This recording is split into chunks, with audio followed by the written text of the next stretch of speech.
Hello guys, bersama saya lagi dalam Orang Dapat Channel dalam segmen Suara Orang Kampung. Alright guys, so ini dia berita yang menggempakan sahabat semua. Hari ini rakyat membuat surat yang ditujukan kepada MB Lato-Lato. Mengatakan Sanusi hanya tin kosong. MB Lato-Lato yang hanya pandai berkokok sahaja. Memang padu, memang pedas sahabat semua. Apa yang dinyatakan oleh rakyat di luar sana, menyatakan Sanusi tin kosong, hanya pandai bercakap, bergetar-getar, membarah apabila memberikan ucapan dan sebagainya, tetapi tidak apa-apa berhasil. Jadi menarik untuk kita kongsi bersama surat ini yang ditujukan kepada Sanusi yang mengatakan Sanusi tin kosong, pasta pandai puli masalah air dan air di Kedah dan juga di Kelantan katanya. Oh, itu dia satu kritikan yang padu. Ya, kalau kita lihat pada 14 Mei lepas salah satu pintu baras mengalami masalah teknikal. Akibatnya, air mentah sungai mengalir ke laut tanpa sekatan. Para sungai mudah susut secara mendadak sampai menjejaskan operasi abstrak air mentah di beberapa muka sauk termasuk loji rawatan air di Sungai Dua. Lebih 200,000 pemegang akaun di negeri Kedah mengalami gangguan bekalan air terawat lebih 48 jam. Di Pulau Pinang pun melibatkan 400 pemegang akaun. Penyokong Muhammad Sanusi Muhammad Nur tidak sedar yang pemimpin PAS itu pandai bercakap saja. Mereka mungkin bangga apabila pemimpin PAS itu pernah berseloroh untuk mengalihkan air sumber air mentah Sungai Muda kalau Kerajaan Pulau Pinang tidak penuhi tuntutan pampasan yang munasabah. Mereka tak sedar, katanya, bahwa Muhammad Sanusi seorang pemimpin yang lemah dalam menguruskan sumber air mentah negeri. Mereka juga tidak sedar bahwa Sanusi hanya pandai bercakap, tapi tin kosong saja katanya. Kerana kelemahan Sanusi memastikan sistem otomatik padu pada pintu baras di Sungai Muda berfungsi dengan elok, Jadi ini telah menjejaskan katanya gangguan bekalan air kepada kira-kira 600,000 pemegang akaun termasuk keluarga PAS sendiri di kedua-dua negeri itu. Ini mungkin di luar kesedaran penyokong Sanusi. Di sebalik insiden para Sungai Muda, Kedah susut secara mendadak baru-baru ini. Ramai mula melihat kepentingan projek pembesaran empangan Mengkuang yang melibatkan beberapa dasar dengan anggaran kos keseluruhannya berjumlah RM1.2 bilion. Empangan strategi tidak boleh menyalurkan kembali air mentah dalam kuantiti 1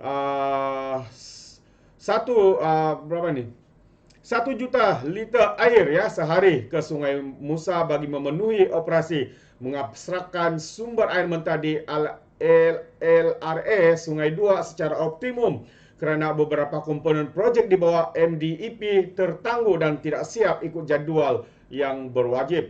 Semasa pemukiman penerangan UMNO Malaysia 2023 di Institut Latihan Memperkasa Ummah dekat Janda Baik, Pahang semalam, ada saya menjelaskan bahawa ramai pihak mula bercakap di Pulau Pinang bahawa mereka ingin UMNO dan BN kembali menjadi kerajaan di pasca PRU yang ke-16. Katanya, fasa 1 MDAP yang melibatkan kerja-kerja pembesaran empangan strategik tersebut boleh dimulakan pada tahun 2011 dan siap sepenuhnya pada 10 April 2017 jika Kerajaan Persekutuan Arab BN tidak menyalurkan RM607 juta dalam bentuk geran persekutuan, bukan hutang untuk Kerajaan Pulau Pinang dan Perbadanan Bekalan Air Pulau Pinang yang menyegarakan projek tersebut. Ini contoh katanya. Ramai mula bercakap bahawa UMNO dan BN ada kemampuan mengadakan polisi ekonomi rakyat seumpama MDEP. PAS tidak ada kemampuan. Manakala Muhammad Sanusi pula hanya pandai buat bising ini dan itu sahaja untuk menutup kelemahan dirinya yang memang lemah dalam menguruskan industri air negeri Kedah. Kata saya kepada beberapa rakan beserta pemukiman di negeri Kedah dan Kelantan di Janda Baik. Seorang TikTokers terkenal dari Kelantan, kalau tak salah dikenali sebagai Mat Usin, dalam reaksi spontan berkata, kalau ingin UMNO BN kembali memerintah Kerajaan Persekutuan, rakyat Kelantan kena tumbangkan rejim PAS dalam PRN negeri katanya. Bagi saya pendapat Mat Usin relevan memandangkan timbalan Perdana Menteri Ahmad Zahid yang juga Presiden Malaysia baru kemarin mengumumkan peruntukan 1 bilion untuk memulihkan industri air terawat di negeri Kelantan. PAS Kelantan sama sahaja dengan Sanusi di Kedah, pandai tunggang agama tetapi lemah dalam memulihkan industri air bersih di kedua-dua negeri. Majoriti umat Islam dan Melayu itu seluruh saya kepada kawan-kawannya dalam pemukiman tersebut. Alright, so ini adalah surat daripada Zainul Fakar Yaakob merupakan setiausaha jawatan kuasa penerangan UMNO Pulau Pinang dan pernah menjadi ahli seumur hidup PAS suatu ketika dahulu. Pernah menjadi ahli seumur hidup untuk PAS, tapi sekarang ini keluar dan menentang kebobrokan daripada pemimpin-pemimpin di dalam parti Islam. Jadi ramai berpandangan bahwa pemimpin ataupun MB Lato-Lato ini memang sedar tidak sedar beliau hanyalah boleh diumpamakan seperti mana surat ini hanyalah tin kosong yang hanya pandai berbunyi, berkokok, bergegar bila memberikan ceramah kenyataan, tetapi hakikatnya sahabat semua, satu pun perancangan yang beliau umumkan itu satu pun tidak ada yang dilaksanakan, satu pun tidak ada yang berjaya dilakukan. Inilah buktinya sahabat semua, seorang pemimpin yang hanya pandai berkokok tetapi tidak pandai untuk melaksanakannya, hanya pandai untuk memprovokasi, membuat kenyataan-kenyataan yang berunsur hasutan dan sebagainya dan juga fitnah. Tetapi realitinya kita dapat melihat bahwa betapa gagalnya MB Lato-Lato ini untuk menyelesaikan isu air. Apa yang dia lakukan, kalau itu berlaku, dia akan cuba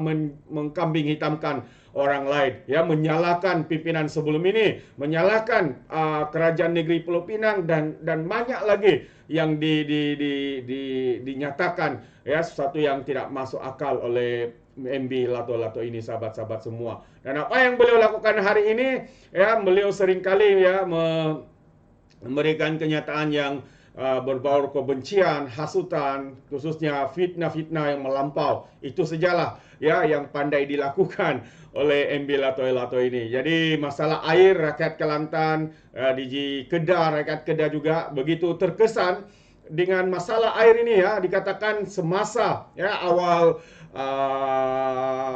perayaan Hari Raya Aidilfitri, begitu ramai orang yang terkesan dengan ketiadaan ya sumber air bersih di kediaman mereka, dan juga yang paling teruk sehingga ada yang dikatakan terpaksa menginap di hotel bersama keluarga kerana bekalan air yang tidak mencukupi untuk makan, untuk masak dan sebagainya.